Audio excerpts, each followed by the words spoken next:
Hello students, this is Ritvik Dubey, your computer teacher. In this video class, I will show you how to write basic programs, okay?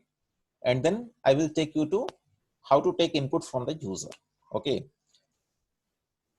Let's start. Where is the BlueJ icon? Yes, it is here. Let me double click over it.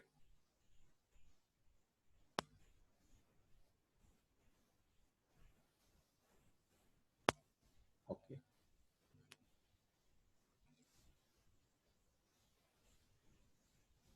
Let me remove it.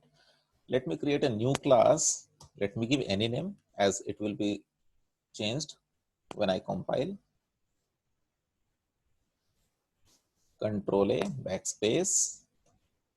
Okay. Let me write a program to add two numbers. It is very simple, but I will take you to that concept where we will be taking the input from the user, okay, and all those things. A very basic one. Let's start. Public class, for example, adder, okay, public class adder, or you can give the class name sum finder also. It totally depends upon you. Public public static static void void main capital string string array space args, okay, string array args. Now let me declare a variable, say num1, int num1 is equal to, let me assign the value 10. Let me declare another variable num2 and let me assign the value 20. Okay, now let me add the values of num1 and num2. So num1 plus num2, okay, num1 plus num2, and let me store the result in a third variable called sum, okay, and let me select the data type int. So int sum is equal to num1 plus num2. Okay, the value of num1, that is 10, will get added to the value of num2, that is 20, and the sum, that is 30, will be stored in the variable sum. Now let me display the result. Let me display the result. System.out.println. System.out.println. Why do we write system.out.println? To get the output. Okay.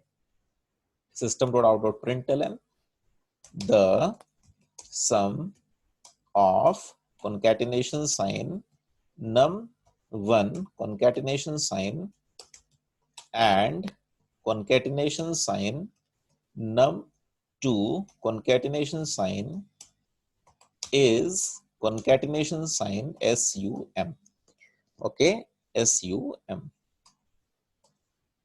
Let me compile this. No syntax error.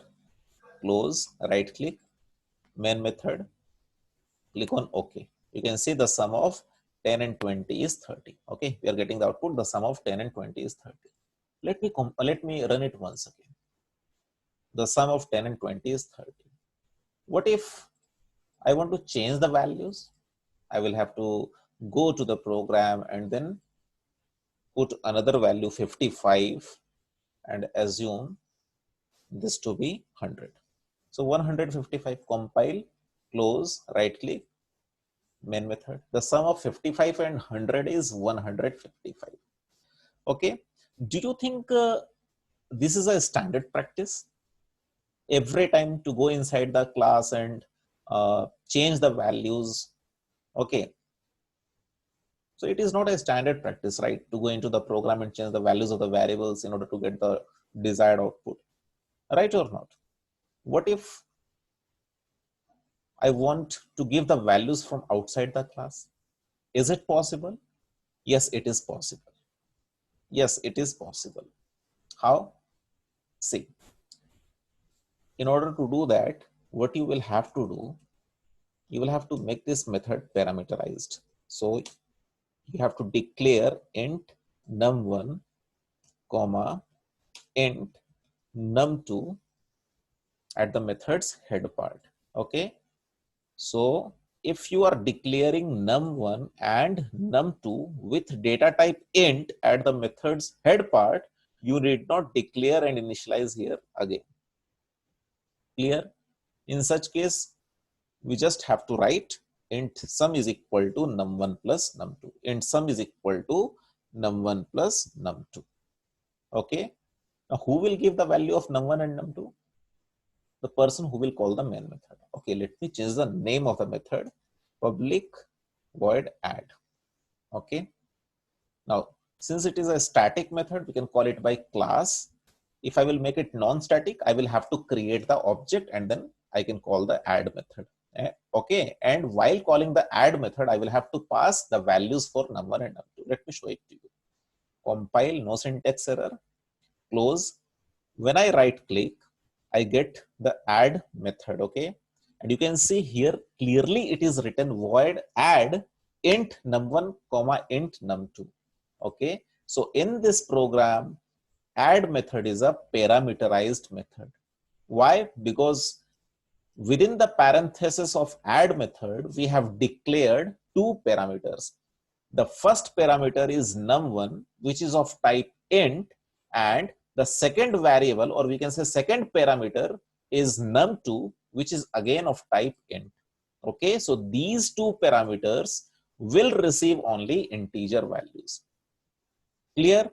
Okay, and who will pass the values? The person who will call the add method.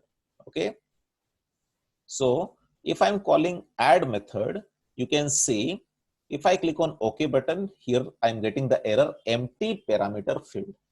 That means, see, this is the box of method call, and within this box, I will have to pass the values of for num1 and num2.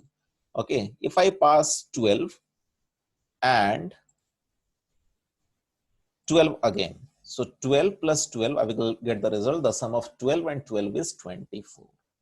The sum of 12 and 12 is 24. Clear? Okay. Is this clear?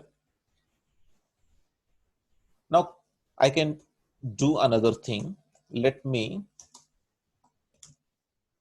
write main method also. Public static void main, capital string string array space args.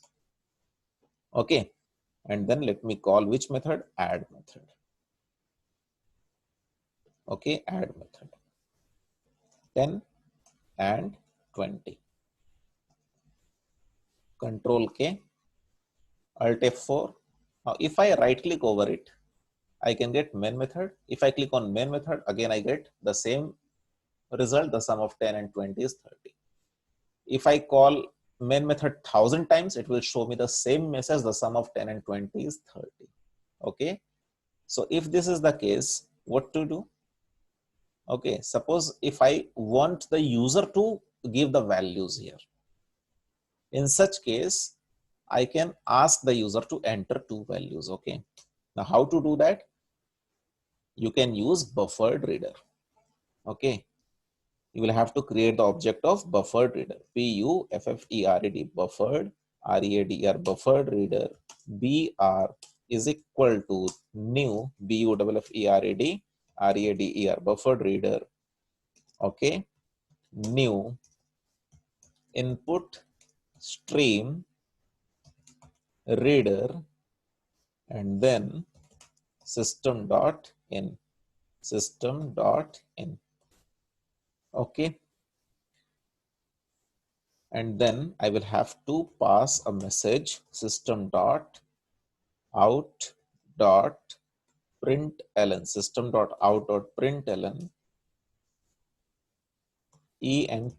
enter two values. Okay, enter two integer values. Enter two integer values. Okay, now how to take the integer values? I will have to write int num1. Let me take n1. Okay, int n1 is equal to br dot read line. But Okay, let me tell you what is the task of readline method. It will take the input from the user. It will take the input from the user, readline method. But even if the user will give integer value, that integer value will be taken in string format.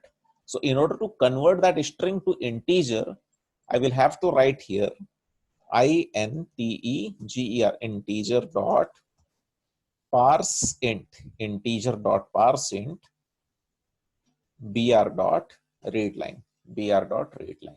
Okay, now let me copy this line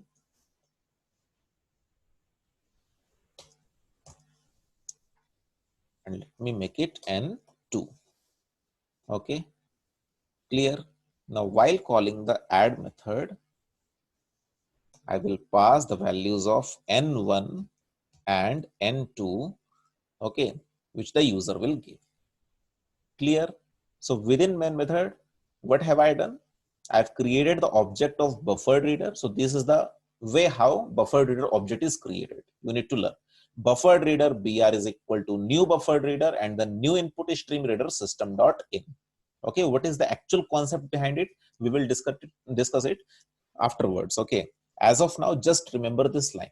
Don't worry, I will clear each and every concept. But as of now, in order to take the input from the user within the output screen only, we need to create the object of buffered reader. After creating the object of buffered reader, we need to pass the message, enter two integer values.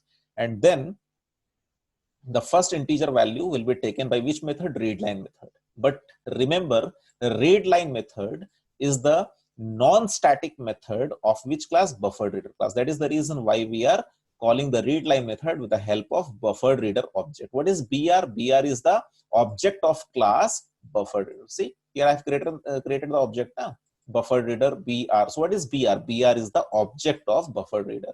So in order to call readline method, I will have to use BR.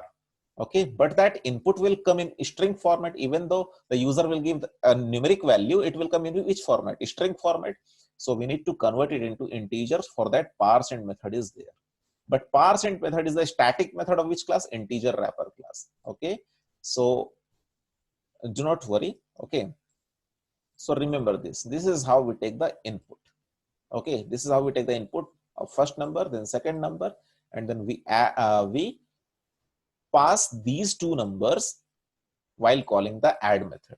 Okay, here what we are doing? We are calling the add method and passing n1 and n2 and passing n1 and n2. Clear? So the value of n1 will be received by num1 and the value of n2 will be received by num2.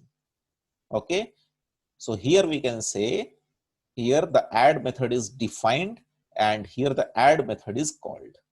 You can call a method only when it is defined. Okay, if a method is not defined, you cannot call a method. Clear? एक method को अगर हम लोग call कर रहे हैं तो वो मेथड होना भी चाहिए, है ना. मेथड अगर डिफाइन किया गया ही नहीं है तो उस मेथड को कॉल कैसे करोगे? Okay, so in order to call a method, we need to define a method. Clear na? So since add method is a parameterized method, it is having two parameters of type int. So you will have to pass two values. Here I am not passing the constant values. I am passing variables. I mean the values of the variables which are stored in n1 and n2 variables. Clear? Okay. But buffered reader object is available in which package? Java.io package. So I will have to write here import import java.io.star. Okay, import java.io.star, and within the main method I will have to write throws throws io exception. Okay, I capital, O capital, E capital. Okay, if you are creating the object of buffer reader and if you are calling readline method, so at the method's head part you will have to write throws io exception. Okay, and on the top of the program you will have to write import java.io.star. Clear na? Okay, is this clear? So the execution will start from main method. Why? Because we will call main method first of all. Okay, and then within the main method the object of buffer reader is created. Okay, where two integer values are asked. from the user. When the user will enter the values will be stored in n1 and n2 variable, and then you are calling the add method by passing the values of n1 and n2, and those values are received by num1 and num2. Okay, and then the values of num1 and num2 are added, and the added value, I mean sum, is stored in the variable sum, and the result is displayed. Clear? Okay, close. Let me call the main method. Enter two integer values, for example 40 and 90. The sum of 40 and 90 is 130. The sum of 40 and 90 is 130. Let me execute it once again. Enter two integer values 21 and 30. So it will be 51. The sum of 21 and 30 is 51. Clear, na? So this is how we can take values from the user from within the output screen. Clear? Okay. Then the other program I will discuss in other video. Okay.